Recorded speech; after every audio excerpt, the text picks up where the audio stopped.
I wanted to do another reference video similar to the one I did before about how to write guitar parts for pop music, and so today we're going to be looking at how to write lyrics for pop music. And this is going to be less of a step-by-step, like here's exactly how you write stuff, and more so giving you the tools to adjust things that you don't like about your songs. Basically, when a lyric isn't landing, I think it's best to diagnose what the problem is so that you can then address it and fix it in the right way. And that's what I'm going to be doing. I'm just going to be listing off a bunch of the things that I see songwriters struggle with when it comes to writing lyrics, and I'm just going to give my recommended fixes for them. Again, I am not the ultimate songwriter, so if you have any other suggestions as well, please put them down in the comments below. So one of the first problems I see a lot of writers run into is they just straight up struggle to write lyrics at all. Like they're just like, I don't know how to do this the right way, and there is no right way. But I understand it. I write songs in sort of like a sporadic format where I'm normally producing a track in the moment and then making lyrics up on the spot, and sometimes it can be kind of difficult. To something where you've written maybe like a verse and a chorus, and then you've got to come back to it and you've got to try to like write another verse or a bridge on top of it, and it can be hard to like get that inspiration train going again with it. So my recommendation is to pull back and look at the thesis statement of the song. And by thesis statement, I mean just like what is like the core message of the song, or another way you can think of it is, what's this story about? Is this a breakup song? Is this a party song? Like, what is the Marvel Cinematic Universe of this song? What is the lore behind it? It doesn't need to be super deep, but just knowing what direction it's in can be helpful. Like knowing that this is a horror movie and not a romantic comedy can be helpful. So I would recommend going through your past lyrics and seeing what are some trends that I'm noticing right here, and just start expanding on those core principles. I love making mood boards and Pinterest boards for stuff that's like a visual representation. Like I'm working on an alt pop record right now that's super glitchy and very personal, and so I found this GIF that's just like a glitchy person, but it's very clearly a face and like a close-up face. And so I was able to write more lyrics about things like old technology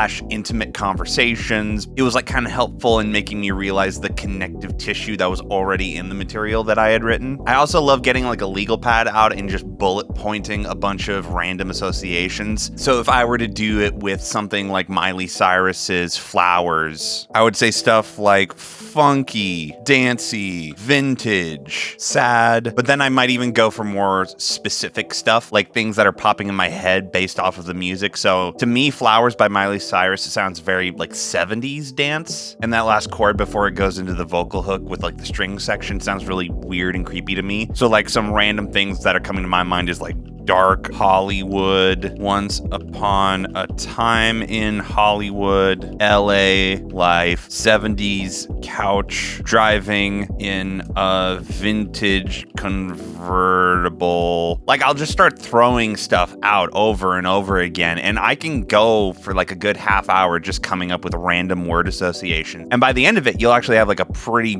decent amount of stuff that you can pull from. Like it's going to be hard for you to actually use every single thing that you're pulling from, but it's a lot easier when you're trying to start a next line to almost pull from something that exists already on a piece of paper than to try to like pull it out of thin air. I also recommend using voice memos and the Notes app if you're going through life and something cool sounding pops up, maybe a quote that your friend says or some random story idea that pops in your head, or even like a word that has like a fun sounding texture. Pull out the phone, write it down, and just always be doing that. That's like part of your identity as a songwriter now, is always doing that. Like annoy people to the extent that you do it, so that when you get into places like this, you actually have like a backlog of lyrical stuff that you can pull from. Some of my favorite lines in some of my songs have come this way, where I'll find like a weird idiom. I'll be in a library and find this old German folklore tale, and there'll be some random sounding story beat that just kind of sounds cool, and I'll come back to it when I'm in songwriting mode, and I'll just grab it and throw it in the song and be like, it doesn't not work, and so it stays in. Another problem that people have that's similar to that is their lyrics that they have don't feel cohesive throughout the song. Like it feels very much like this unrelated lyric is being thrown against this other unrelated lyric, and there isn't a sense of cohesion. All those things that I previously talked about with like identifying the story beats of the song and building up word associations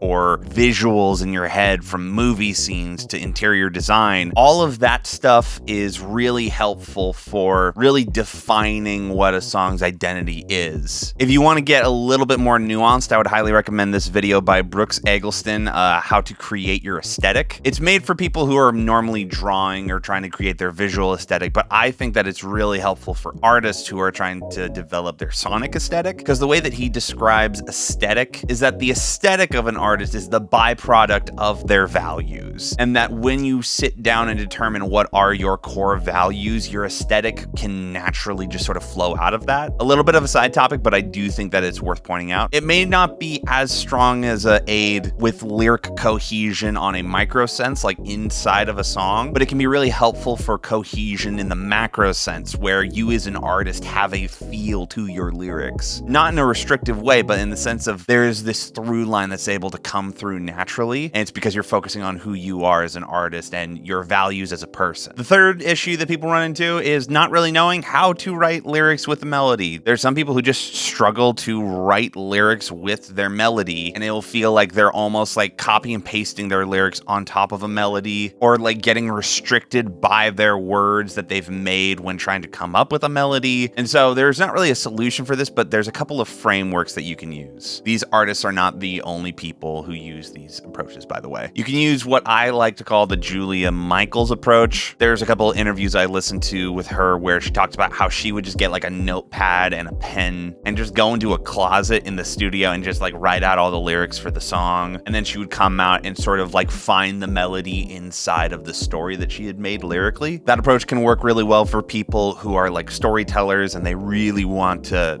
take this emotional expression and turn it into a musical form. But it can be a little restrictive sometimes because some people don't really flourish under the constraint of everything I write melodically needs to fit into these lyrics. Then there's the Gerard Way framework, where he'll sort of sing gibberish in a melodic phrase until he finds something that he likes, and then he'll go back after the fact and write lyrics to this melodic phrasing that he already has. Because even when you're just singing stuff melodically, there tends to be phonetic stuff that comes out like, on sunny day. Like you could take a phrase like that, like, oh, sunny day. Like even when you're just mumbling stuff, you can sort of get a natural feel for like what kinds of lyrics phonetically work within your melody line. I prefer this method, but I know some people don't really like it because a lot of times for them, it feels like they're sort of aimlessly wandering in terms of story, and they're just kind of throwing a melody out that they may not even like. And then there's what I like to call the John Mayer framework, where you kind of throw both out there at the same time. He'll just kind of like have his guitar going a little bit, and he'll just kind of throw out something melodic and lyrical. He's done this before on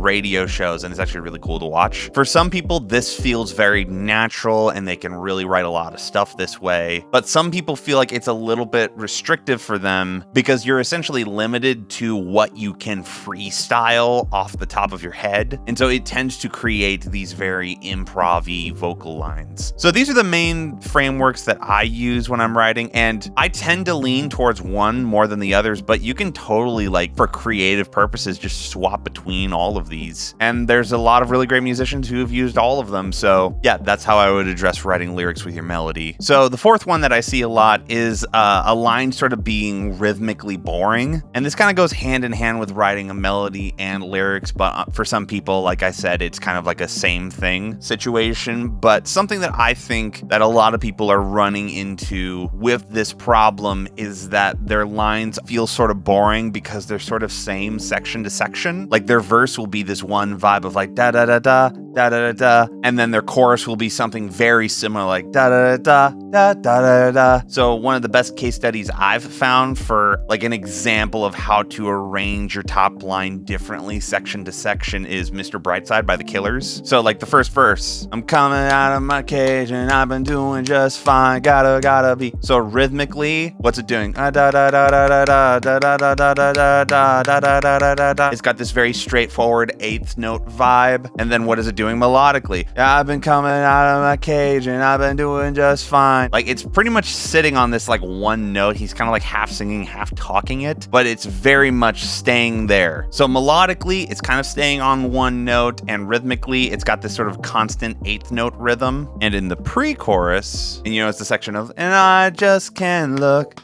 It's killing me. Melodically, it's now moved away from just that sort of one note thing, and I just can't look.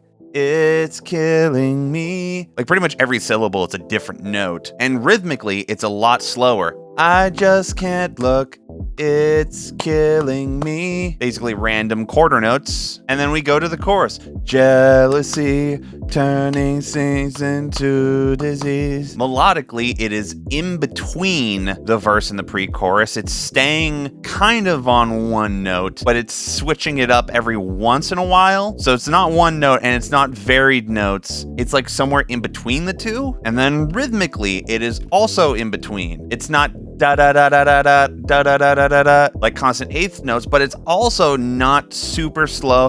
Da da da da dun dun dun dun. It's in between those two. Da da da. Dun, dun, dun, dun, dun, dun, dun. So even if we were just to listen to the vocal melody of Mr. Brightside, you could tell that they are different sections of a song just from the vocal melody and the way that they've arranged their stuff melodically and rhythmically. So if you're finding that your stuff is kind of boring, you might need to look at like the arrangement you have section to section and be like, is there enough contrast between these different sections to keep all of the different sections fresh and moving forward? Another separate note from that that's kind of in the same vein is the specific cadence of a vocal, where people will just be like, here's a bad vocal melody, and it feels very boring. That's a terrible example, but you get it. Basically, what are some tools that we can use to take something that is like that, a very boring, straightforward cadence, and sort of spice it up a bit? And there's two ways you can do that. These are not technical terms, I just pulled them out of my butt right now, but you have macro variations and micro variations. Changing micro variations would be things like changing the vocal's internal rhythm. So if I go, hello, and then changed it to hello, like regardless of what music is being played underneath that vocal, I've changed what it is rhythmically at its core. And this is a tool that you can use to spice up a vocal where maybe one word in a line can be like moved either a little bit more forward or a little bit more behind. So if you listen to a lot of Michael Jackson's music, there's a lot of really cool, almost like snare drum style syncopations that are just naturally present in his vocal. The other way that you can do it is with macro variation, where you're changing the relationship between the vocal and the track. So we're almost sliding our vocal around this music that is staying solid. So macro variation would be like hello being turned into hello. Like right there, you could just tell, like, there's now this sort of weird, like, boom, boom, boom, boom, hello. Like right there, you could already tell, like, there's like a natural rhythm that sort of gets implanted into that adds a little bit of a different flavor. And you can do this with any vocal melody. Start out with something simple like, this is a boring melody, and changing it from macro sense, this is a boring melody. I've done it slightly different, but like you get the point. You can change stuff internally in like how the cadence of that vocal is being performed, but you can also change the cadence in terms of moving it slightly off on the music and getting some natural syncopations that way. All right, another problem that people run into is a specific word sounding weird and being difficult to sing or use in a song. So a word that you can use as an example is misconception. You know, if I'm singing something like misconceptions, like for some people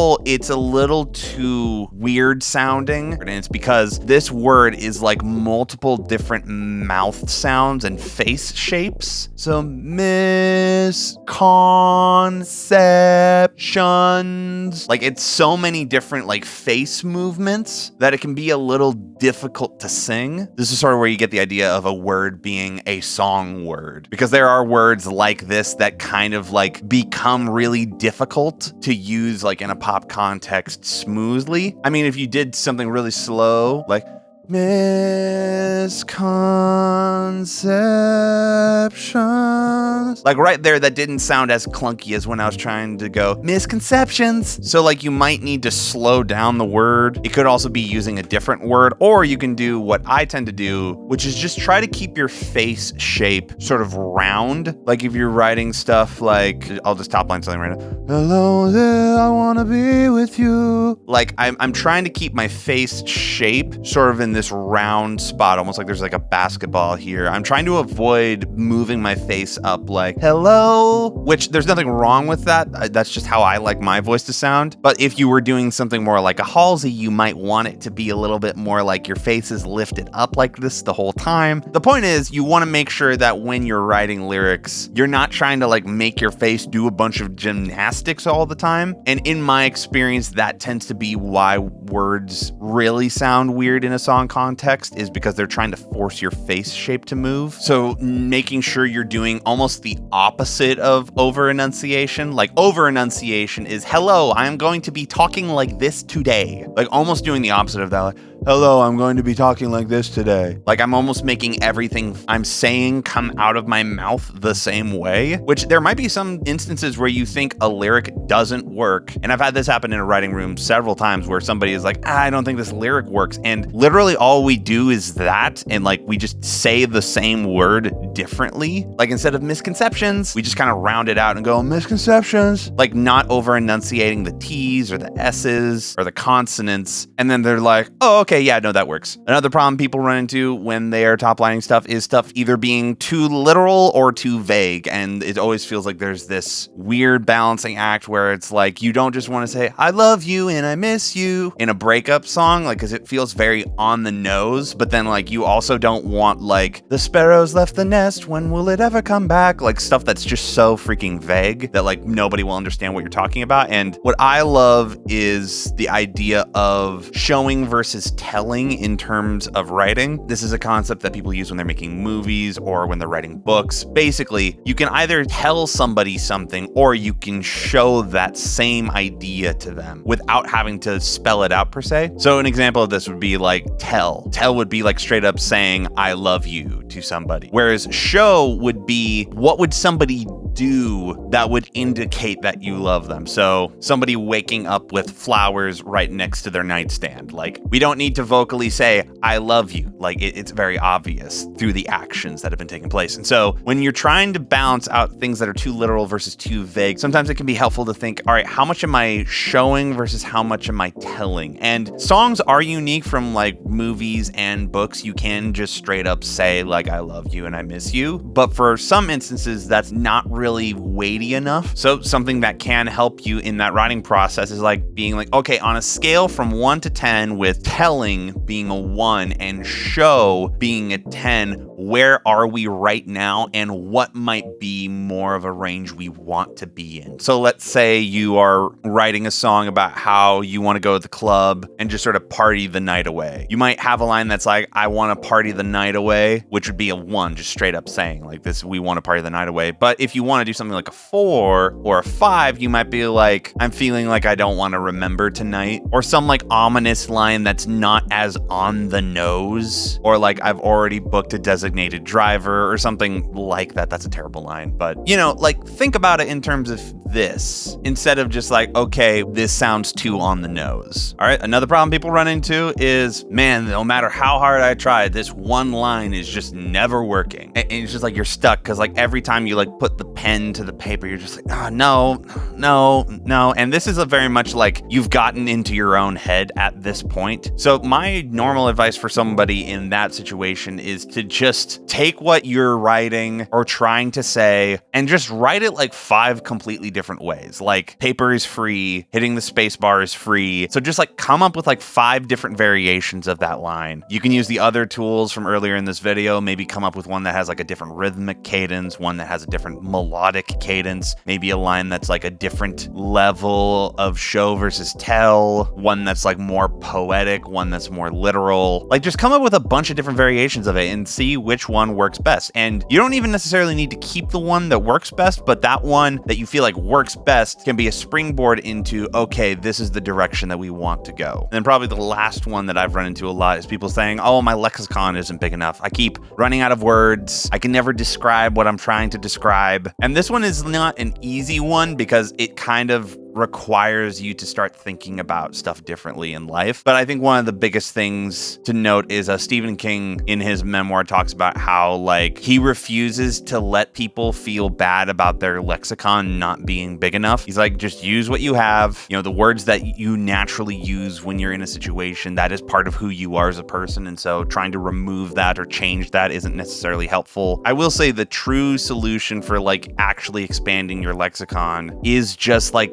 prolonged exposure to other things, almost like when you're trying to learn a language. Like the number one advice that people give you when you're trying to learn a language like Spanish is be in an environment where you are hearing a lot of Spanish. Because if you're only using it inside this like classroom context, you're not going to really pick it up that easily. So some things that I use to sort of keep myself fresh, first of all, is reading. I love books, audiobooks, fiction, nonfiction, just everything. Regardless of which one you're more privy to, there's still benefits to both of them, especially like if you're trying to come up with some, you know, horror-based imagery for your pop album, maybe read some Stephen King books and you'll be able to pull from a lot more cool stuff in that instance than if you were just trying to be like, okay, what's some scary stuff I know about? If you want to get really nerdy, what I recommend is opening up Spotify. All right, go here to the bottom and hit the lyrics button and it'll just start playing the song lyrically from the top down. Some albums don't have this, but sometimes I'll just do this and like watch an album like it's a movie and just be like, oh, okay, like there's like a weight to some lyrics when I'm listening to them. And then when I go back and watch the lyrics go by, I'm like, oh, this song that I really like and these lyrics that hit me really hard, that's what they look like when they're like written down on page. Like that's what they looked like in the writing room, because you sometimes get some insights of like, oh wow, the stuff that I'm writing and I'm just like, oh, this sucks, this doesn't look good, when I've like written all the lyrics out. Like you have the realization of, oh, sometimes the songs that I really, really like also don't look that good when I've written all the lyrics out like that. And yeah, that's all that I have for you guys. Again, I am not the supreme authority on like how to top line stuff. So if you have any other writing prompts or things that have helped you write better pop music, put them down in the comments below. I would love to see them. But yeah, I will see you guys next week.